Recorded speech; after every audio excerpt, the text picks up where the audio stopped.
Nasa Abu Dhabi Airport na kami guys, say hi.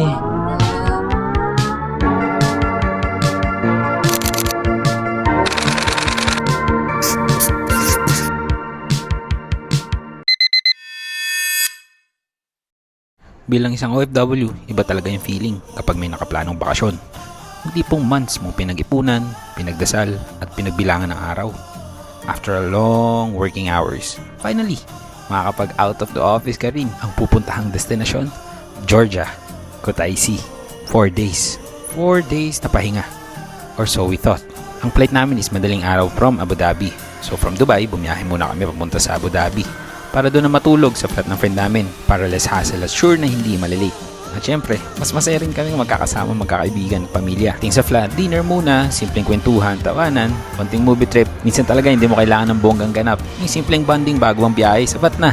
2 hours before flight, gumising na kami. Medyo puyat pero excited. Instead na mag-bus, nag-taxi na kami para sure na hindi malilate. Pagdating sa airport, medyo pagod pero nandun yung excitement. Nakapila na kami sa check-in counter. At nung turn na namin, biglang may announcement.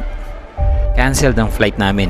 At ang next available flight, 19 hours later. Parang bumagsak yung mundo namin. Pagod, puyat, excited na sana. Tapos ganun. Bilang OFW, bawat leave mahalaga. Bawat oras may value. February 4, February 5 na lang tayo alis. First, kamusta yung delayed flight?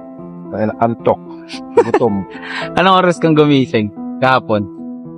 Anong oras? 12? Tanghali? Walang mga tulog. Nagulat na lang kami, nakasunod na. Oh, nandun na pala eh. Ikaw, anong oras kang gumising kahapon?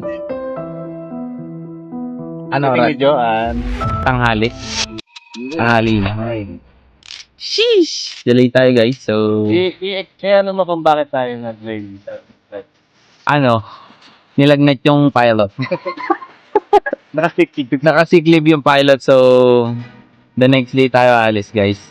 Guys, antay tayo ng isang araw at magbabalik ang ating flight ng February 5 ng 1 AM, di ba? Oo. 1 AM.